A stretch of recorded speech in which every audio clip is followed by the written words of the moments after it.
All right, so today we're diving deep, and I mean deep, into Markus Zusak's The Book Thief. Yeah, this one's a real heavy hitter. No kidding, we've got excerpts from the actual text giving us this, raw look into the story, and we're talking Nazi Germany here, right at? Heavy stuff. No sugarcoating it, and to make it even more intense, it's all seen through the eyes of a young girl. Oh, and did we mention death is the narrator? Right, totally forgot to mention that. Death, everyone! Talk about setting the tone.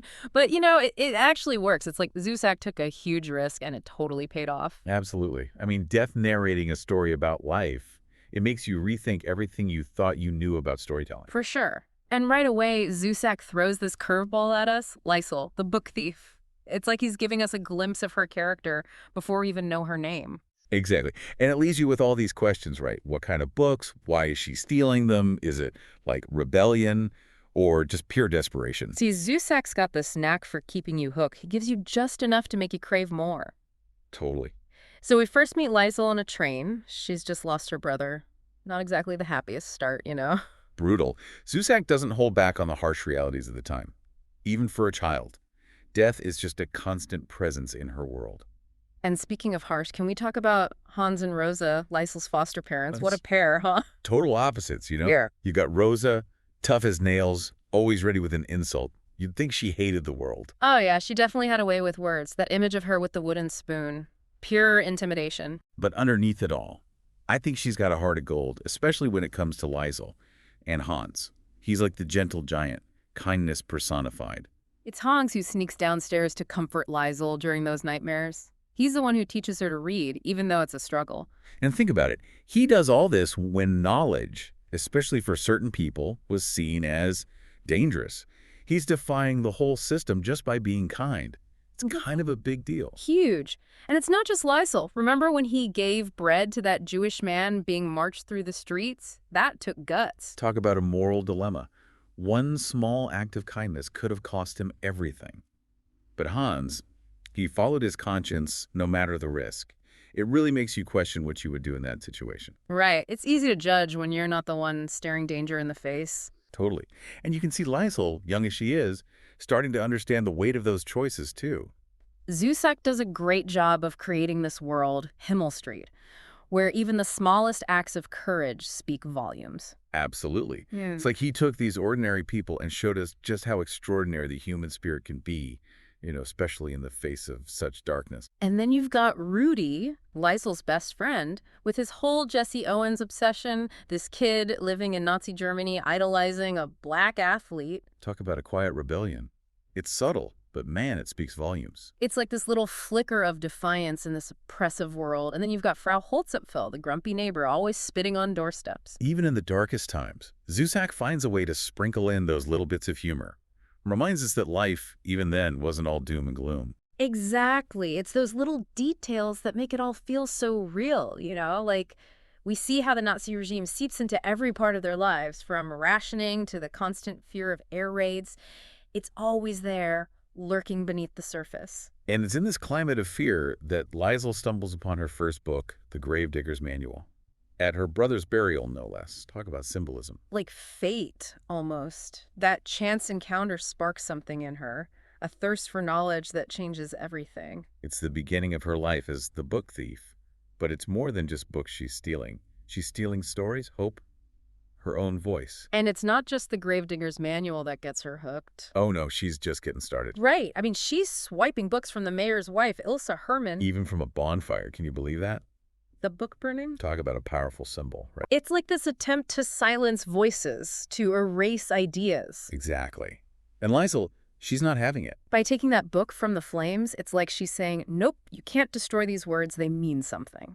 It's this quiet act of defiance, like a little spark of rebellion in this oppressive darkness. And then, just when you think things can't get any more intense, the Hubermans take in Max Vandenberg. A Jewish man hiding from the Nazis. Talk about a game changer. Huge risk, hiding him in their basement. They're putting their own lives on the line, no question. But they do it anyway because it's the right thing to do. Exactly. It's a powerful reminder that even in the darkest of times, there's still good in the world, People willing to stand up for what they believe in, no matter the cost. And for Liesel, having Max in their home, it changes her whole perspective on books. Well, before, They were an escape, a source of adventure, right? Right. But with Max, they become something more. A lifeline, a way to connect, to share something real in this world that feels like it's falling apart. They spend hours down in that basement reading together, creating their own little world. A little bubble of humanity amidst all the chaos and fear. And don't forget about Max writing his story on the pages of Mein Kampf. Oh man, talk about powerful symbolism. It's like he's taking something that represents hate and turning it into something beautiful, something life-affirming. It's like art, you know. Yeah, Words, stories, they have this incredible power to transcend even the darkest of circumstances. absolutely. And it's not just Max who finds solace in art. Liesel, Oh. she starts writing too. Does it? Yeah. In her basement, filling notebooks with her thoughts, her fears, her dreams.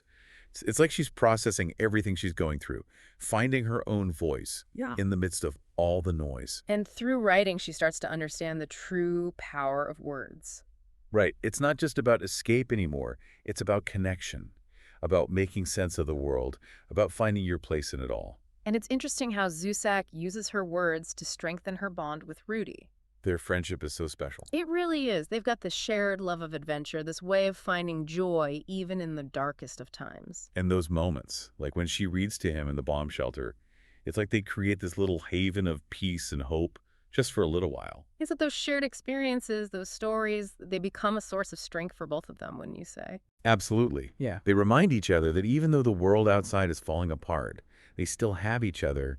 They still have these moments of connection, of beauty. And that's something worth fighting for, right? It's almost like Zusak is playing with our emotions, you know? He gives us these glimpses of hope, these moments of beauty, and then he reminds us that danger is always lurking around the corner. It's like that feeling you get when the air gets thick and heavy right before a storm. Mm-hmm. You know something's coming, but you don't know how bad it's going to be. Exactly. And the air raids, they just keep getting worse and worse. You can practically feel the tension building with each passing page. Zusak doesn't shy away from the reality of war, does he? He shows us the brutal impact it has on innocent lives, how it can tear apart entire communities in the blink of an eye. No, he doesn't sugarcoat anything. And that's what makes the bombing of Himmel Street so utterly heartbreaking. It's like this punch to the gut, you know? 1 minute, everything is somewhat normal, and then the next, devastation. It's a stark reminder that war doesn't discriminate. It doesn't care who you are, how old you are, what dreams you have. It just destroys. And for Liesel to survive that, to lose everyone and everything she's ever known, I can't even imagine. The way Zusak writes about her grief, it's raw, it's powerful, it's almost unbearable to read at times, but it's also incredibly moving. There's that scene right after the bombing where they pull her from the rubble, and she's clutching that book. Oh man, that image gets me every time. It's like that book, the one thing she managed to save. It becomes this symbol of hope, a reminder that even in the darkest of times, stories have the power to comfort us, to connect us to something larger than ourselves. It's like those stories, those words, they become a lifeline for her, a way to hold on to her humanity in the face of unimaginable loss. Exactly. And it's through those stories, through the act of reading and writing, that she's eventually able to find her own voice again, to start to heal. And Ilse Hermann, the mayor's wife, she played such a crucial role in Liesel's recovery, don't you think? Oh, absolutely. She gives Liesel a safe haven, a place to grieve, to heal, to rediscover her love of words. It's in Ilse Hermann's library, surrounded by all those books, that Liesel finally begins to write her own story. The story of the book thief. It's a story born out of tragedy, out of loss, but also out of hope and resilience. And it all circles back to that question Death asked at the very beginning, right? What color will the sky be when I come for you? It's a powerful reminder that our time on this earth is finite, that what matters most is how we choose to live our lives, the stories we choose to tell, and the legacy we leave behind. And on that note, I guess the question I'm left with is this. What stories have shaped your life? What colors do you see in your own sky? Something to think about, isn't it? It really is.